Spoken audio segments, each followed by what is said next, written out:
बढ़ते हैं यहाँ से, और एक बार सारा कुछ मैं रिकॉल कर रही हूँ, फिर से सुनिएगा और फिर अब हम अगले स्टेप पे चलते हैं। जिसको यहाँ तक समझ में आया होगा तो ही आगे की बात समझ में आएगी। क्या पढ़ने जा रहे हैं हम? Relative pronoun. रिलेटिव प्रोनाउन एक ऐसे वर्ड्स होते हैं हु विच दैट टाइप के, जो सेंटेंस के बीच में आते हैं और पहले सेंटेंस को दूसरे सेंटेंस से जोड़ने के साथ साथ उनमें रिलेशन बताते हैं, इसीलिए रिलेटिव प्रोनाउन कहलाते हैं। इन्हीं के जैसा होता है कंजंक्शन।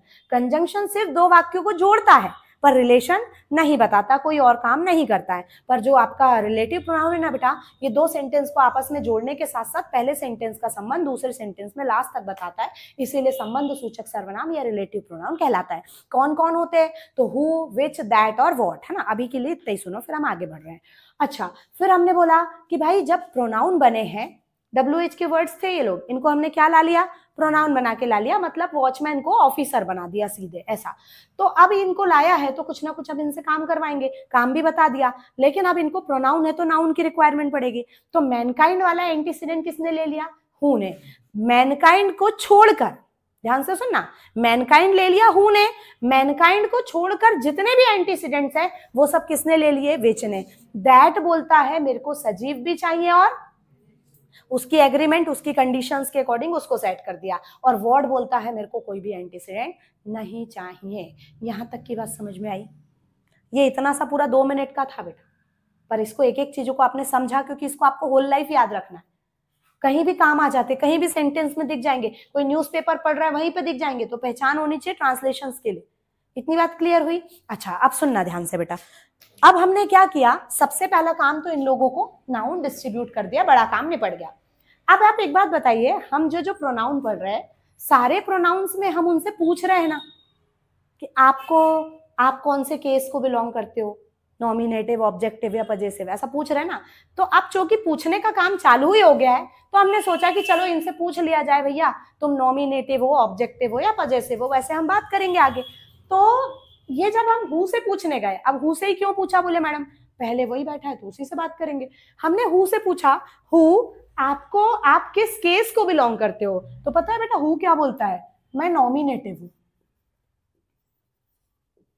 नॉमिनेटिव कौन होता है? बॉस। पढ़ाया पिछली क्लास में, देखना वो क्लास में तो हमने पढ़ाया, वीडियोस भी अपलोड हो गए बेटा, एक बार देख लेना और लगे तो यहाँ पर ना हमने उनको बॉस बना दिया कि भैया, हमने कहा हु, आपको पता है आप नॉमिनेटिव बोल रहे हो, नॉमिनेटिव इट मींस बॉस, और हर बॉस का एक असिस्टेंट और एक मैनेजर होना चाहिए। मतलब जो भी केस अपने आप को नॉमिनेटिव बोले, जो भी प्रोनाउन अपने आप को नॉमिनेटिव बोले, उसका एक ऑब्जेक्टिव होना चाहिए और उसका एक पजेसिव होना चाहिए। तुम्हारे है? तो कहता है हाँ है। हमने कहा कौन है? तो पता है ये क्या बोलता है बेटा? देखो, हु मैं हूं नॉमिनेटिव, मेरा ऑब्जेक्टिव हूं, और मेरा पजेसिव है हुज। ये बॉस, ये असिस्टेंट और ये मैनेजर। हमको लगा कहीं लालच में ये गड़बड़ तो नहीं बोल रहा है भी कि नहीं। इस बात को टैली करने के लिए हम पहुंचे, अपन ने पैसिव वॉइस पढ़ा है बेटा, एक्टिव पैसिव वॉइस। हमने वहां सीखा हु से बनने वाले पैसिव वॉइस कैसे बनते हैं, बाय हुम लगाकर सीखा ऐसा। अब आप मुझे बताइए बाय की पार्ट्स ऑफ स्पीच क्या है? प्रेपोजिशन। प्रेपोजिशन की पोजीशन नाउन के पहले और प्रोनाउन के ऑब्जेक्टिव केस के पहले। पहले दिन की क्लास में पढ़ाया है। थैंक यू बोलते, happy birthday to you, to me, तो टू प्रेपोजिशन और मी ऑब्जेक्टिव केस। तो ऐसे ही बाय प्रेपोजिशन और हुम ऑब्जेक्टिव केस। तो ये बात हमें समझ में आ गई और टैली भी हो गया कि नहीं, ये झूठ नहीं बोल रहा है, ये बंदा सही बोल रहा है। यहां तक की बात समझ में आई। विच से पूछा, भैया आपके कौन से केस है बताओ? तो विच ने बोला मेरा कोई प्रोनाउन नहीं है। आप सोचो ना बेटा, अगर ये बोलता मैं नॉमिनेटिव हूं तो हम इसका क्या पूछते? Objective possessive. अगर ये बोलता मैं ऑब्जेक्टिव हूं तो नॉमिनेटिव और पजेसिव, और अगर ये बोलता मैं पजेसिव हूं तो नॉमिनेटिव और ऑब्जेक्टिव। सीधे सीधे दो प्रोनाउन बढ़ते। इसमें बढ़े ना 2, अभी तक 4 थे 6 हो गए। तो काम यहां पर ज्यादा हुआ कि कम? विच ने बोल दिया कुछ नहीं है, मेरे कोई प्रोनाउन नहीं है, तो काम बढ़ा या कम हो गया? कम हो गया, क्योंकि 2 प्रोनाउन और आते तो और पढ़ना पड़ता। अच्छा, दैट से पूछा, भैया बोले कोई प्रोनाउन नहीं है। हमने कहा धन्यवाद भैया, और कहां है, तुम्हें को नहीं झेल पा रहे हम। तुम्हारे 2 और आ जाते तो उनकी कहां तक डिमांड पूरी करते बेटा, इधर ही कंडीशन बन गई, एग्रीमेंट साइन हो गया। व्हाट से पूछा भाई साहब आप बताइए ना, आपका कोई प्रोनाउन है क्या, कोई केस है नॉमिनेटिव ऑब्जेक्टिव? तो व्हाट ने ऐसे हाथ जोड़ के बोला भाई साहब आपको हमारी तरफ से कोई दिक्कत नहीं होगी, हमारा कोई भी केस नहीं है, हम ही सिंगल है। तो हमने कहा ठीक है कोई बात ही नहीं है तो नहीं है भाई, अब जबरदस्ती थोड़ी बोल नहीं तुम लेकर ही आओ, नहीं है तो नहीं है, ठीक है। अब इतनी बात यहाँ पर कंप्लीट हुई। अब एक बात समझ में आई, 2 लोग नए एंट्री लिए हैं, कौन कौन? अब जब सबसे पूछा है, सब यहाँ प्रोनाउन बने हैं, तो सबसे पूछा कि आपको कौन सा नाउन चाहिए, तो ऑब्वियस है कि हम हुम और हुज से भी पूछेंगे। जब हम हुम और हुज से पूछने गए ऑब्जेक्टिव केस से और पजेसिव केस से कि बताइए ना आपको कौन सा प्रोनाउन चाहिए, तो बेटा पता है ये दोनों ने आपस में डिस्कस किया कि सोचो अगर हम लोग मैनकाइंड बोलते हैं, हमें मैनकाइंड चाहिए, तो ये लोग भड़क जाएंगे। क्यों भड़क जाएंगे? क्योंकि हम बॉस नहीं है, और ये लोग किसके इक्विवेलेंट में बैठे? बॉस के। मतलब हम बॉस होकर हमको मैनकाइंड नहीं मिला, तुम असिस्टेंट मैनेजर तुमको मतलब मैनकाइंड दे, झगड़ा हो सकता है। बोले ऐसा मत बोलो, चुप रहो। और बोले ये जो चिल्लर चिल्लर है ना छोटे छोटे, अगर मैनकाइंड नहीं लेते इनको लेते हैं, मैनकाइंड मान लो नहीं लेते और इनको लेते हैं तो मजा नहीं आएगा, क्या छोटे छोटे एंटीसीडेंट को लेना। तो बोले है अब अपन ऐसा बोलेंगे अगर ये अपने से पूछने आए तो। हमने कहा भैया बताओ ना क्या चाहिए बताओ। तो ये कहते हैं दोनों भाई लोग हमको ना अलग से कोई एंटीसीडेंट नहीं चाहिए, जो बॉस का है ना वही हमारा है। मतलब बोल दिया अपनी बात, किसी को गुस्सा भी नहीं आया। अरे इन लोगों को फिर कोई अलग से कुछ लिया ही नहीं ना उनने, जो बॉस का है वही हमारा है। तो भैया तुम्हारे बॉस ने कहा कम लेके रखा है, पहले ही हाथ जमा के बैठा बड़े हिस्से पर। समझ में आई बात? क्योंकि उनकी बात थी कि उनने अपने मुंह से बोल दिया मेरे को मैनकाइंड चाहिए, तो बात बिगड़ जाएगी, झगड़ा हो जाएगा, प्रोनाउन तो किधर ही गया, बैंक तो बंद ही हो जाएगी। चलना है अभी आगे, काम करवाना है लोगों से। पर बोल दिया नहीं नहीं मेरे को मैनकाइंड कुछ नहीं चाहिए, अलग से कुछ नहीं चाहिए, और ये वाले ले लो, नहीं चाहिए नहीं ना, क्योंकि चाहिए बोला तो ये वाले ना पकड़ा दे भाई, और पकड़ा ही दिया, थमा ही दिया, लो हाथ में ही ले लो, तो फिर आप मना भी नहीं कर सकते। बोले नहीं नहीं हमको कुछ नहीं चाहिए, जो बॉस का है वही हमारा है। तो भैया तुम्हारे बॉस ने कहाँ कम लेके रखा, पहले ही ज्यादा लेके रखा है। तो मतलब मैनकाइंड एंटीसीडेंट की बात आएगी तो अब एक बंदा नहीं, अब कितने बंदे हो गए? 4। इधर दैट बैठ के देख रहा है तुमको, है ना, 4 बोलो गुस्सा है वो अपने से। एक तो हु, दूसरा हुम, तीसरा हुज, और ये सजीव के लिए मैनकाइंड में दैट। पर दैट को इसलिए काउंट नहीं करेंगे क्योंकि उसकी कंडीशंस है।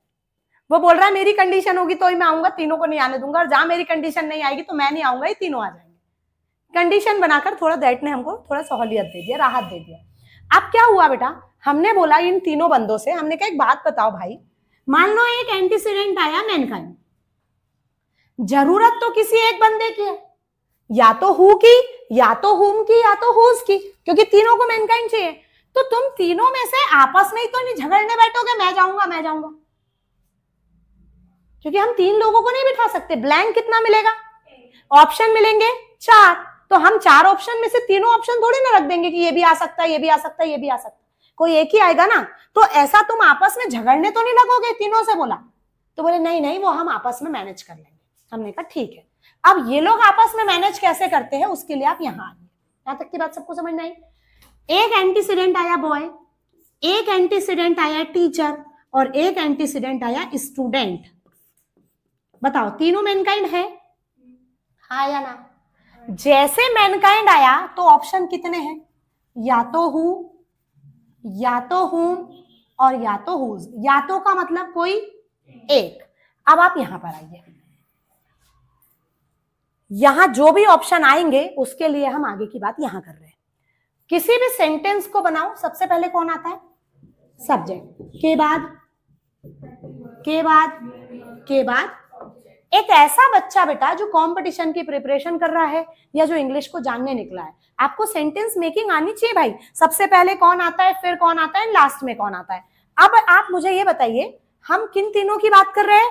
हु, हुम और हुज की। यहां पर देखना, जो हु है ये कौन सा केस है? नॉमिनेटिव यानी बॉस। इसके एक मिलेगा असिस्टेंट यानी ऑब्जेक्टिव हुम। ये कौन सा केस है? और हुज कौन सा केस है? पजेसिव केस है। इतना सभी को पता है। अब आप मुझे ये बताइए, ये सेंटेंस बना है, इस सेंटेंस में place of the subject, subject के प्लेस पर आप इन तीनों में से किसको बिठाना पसंद करेंगे? हु को, हुम को या हुज को? आप पहले दिन की क्लास देखना प्रोनाउन की, उसमें हमने सीखा है कि सब्जेक्ट के प्लेस पर हमेशा प्रोनाउन का नॉमिनेटिव का प्रोनाउन आता है। मतलब कौन आएगा? हु। तो हमने यहां लिया और सब्जेक्ट के प्लेस पर किसको बिठा दिया? Who co. अब आप मुझे ये बताइए, आपने प्रोनाउन का या एक चैप्टर पढ़ा है सब्जेक्ट वर्ब एग्रीमेंट। सब्जेक्ट के तुरंत बाद कौन आती है? वर्ब। तो ये वर्ब आ गई यहां पर, फिर वो हेल्पिंग वर्ब हो सकती है, मॉडल वर्ब हो सकती है, या मेन वर्ब हो सकती है। या तो हेल्पिंग वर्ब, या तो मॉडल वर्ब, या तो मेन वर्ब। तो बेटा जब सब्जेक्ट के बाद वर्ब आती है तो वर्ब से पहले कौन आता है? सब्जेक्ट। सब्जेक्ट मतलब प्रोनाउन का कौन सा केस? नॉमिनेटिव। और नॉमिनेटिव का मतलब हु है ना, यहाँ पे नॉमिनेटिव हु है। तो आप ये ध्यान रखना, जब जब आपको कोई मैनकाइंड एंटीसीडेंट दिखे और ब्लैंक के पहले मैनकाइंड एंटीसीडेंट और ब्लैंक के बाद कोई वर्ब दिखे, वर्ब में कौन कौन? Helping verb, modal verb, main verb, कोई भी दिखे तो समझना यहां हु आएगा। क्यों हु आएगा? क्योंकि सब्जेक्ट के बाद ही वर्ब आती है। सब्जेक्ट मतलब प्रोनाउन का कौन सा केस? नॉमिनेटिव। तो दो जगह देखना है, पहले भी और बाद में भी। अगर पहले देखे, पहले अगर कोई मैनकाइंड दिख गया, बाद में कोई वर्ब दिख गई, तो समझना वहां पे हु आएगा। क्लियर इतनी बात? चलो, तो ये प्रोनाउन की प्रॉब्लम सॉल्व हुई। अब आगे बढ़ते हैं, इसको हटा के फिर से सेंटेंस बनाते हैं। सेंटेंस की शुरुआत फिर फिर फिर। हाँ, अब बात को समझना, मेन वर्ब के बाद अगर ऑब्जेक्ट आता है तो ऑब्जेक्ट के प्लेस पर आप इस हु को बिठा सकते हो क्या? पक्का इस हुम को बिठा सकते हैं ना, ये बैठ सकता है। लेकिन आप एक बात मुझे फिर बताइए बेटा, हम हु, हुम या हुस तक तभी पहुंच पा रहे हैं ना जब यहां मैनकाइंड एंटीसीडेंट बैठा है। सपोज वहां मैनकाइंड नहीं होता, डॉग होता, तो हम हु, हुम या हुस के पास जाते ही नहीं, विच के पास चले जाते। मतलब हम ये तीनों प्रोनाउन की बात कब कर सकते हैं? जब हमें यहां मैनकाइंड दिख रहा हो तब। और मैनकाइंड कहां दिख रहा हो? मेन वर्ब के बाद। समझ में आया? और अब हमें रिलेटिव प्रोनाउन लगाना है, तो हमने तीनों में से किसको कॉल किया? हु को, वो सॉरी हुम को, क्योंकि वो ऑब्जेक्टिव का प्रोनाउन है। वर्ब के बाद ऑब्जेक्ट आता है तो ऑब्जेक्ट के प्लेस पर ऑब्जेक्टिव केस का प्रोनाउन आता है। ये पहली क्लास में पढ़ाया है। इतनी बात समझ में आई? अब आप मुझे रिलेटिव प्रोनाउन की डेफिनेशन बताइए, क्या करता है? रिलेटिव प्रोनाउन एक ऐसा शब्द होता है जो एक सेंटेंस को दूसरे सेंटेंस से आपस में जोड़ता है। तो ये पहले सेंटेंस का सब्जेक्ट, ये वर्ब, ये ऑब्जेक्ट है, ऑब्जेक्ट। फिर से दूसरे सेंटेंस का स्टार्टिंग, फिर वर्ब, और फिर ऐसे ही बनते सेंटेंस। अब आप ये बताइए, सब आता है बेटा आपको, ये प्रोनाउन है, ये नाउन ऑलरेडी आ चुका है। अब आप सब्जेक्ट के प्लेस की बात कर रहे हैं। सब्जेक्ट के प्लेस पर कौन कौन आ सकता है? या तो नाउन और या तो प्रोनाउन। यहां पर क्या आएगा, नाउन या प्रोनाउन? नाउन कितने बार आता है? ये आ गया नाउन। नाउन एक बार आता है जो आ चुका है, तो आप किसकी टर्न है? प्रोनाउन की। तो ये प्रोनाउन आएगा। अब प्रोनाउन अपने एक केस में नहीं होता है, प्रोनाउन अपने तीन केस में होता है, नॉमिनेटिव, ऑब्जेक्टिव एंड। सब पहले दिन की क्लास का काम है बेटा, नॉमिनेटिव, ऑब्जेक्टिव एंड पजेसिव। तो आप मुझे बताइए अपनी समझ से, सब्जेक्ट के प्लेस पर प्रोनाउन का कौन सा केस? नॉमिनेटिव। तो यहां पर कौन आएगा? नॉमिनेटिव का pronoun. I, we, you, he, she, it और दे, सारे नॉमिनेटिव है। अच्छा, तो अब यहां पर आओ, अगर पहले मैनकाइंड एंटीसीडेंट दिखा और बाद में कोई नॉमिनेटिव का प्रोनाउन दिखा, जैसे I, we, you, he, she, it और दे, कोई नॉमिनेटिव का प्रोनाउन दिखा, तो ऐसी दशा में यहां पर आएगा हु। बोले मैडम कैसे?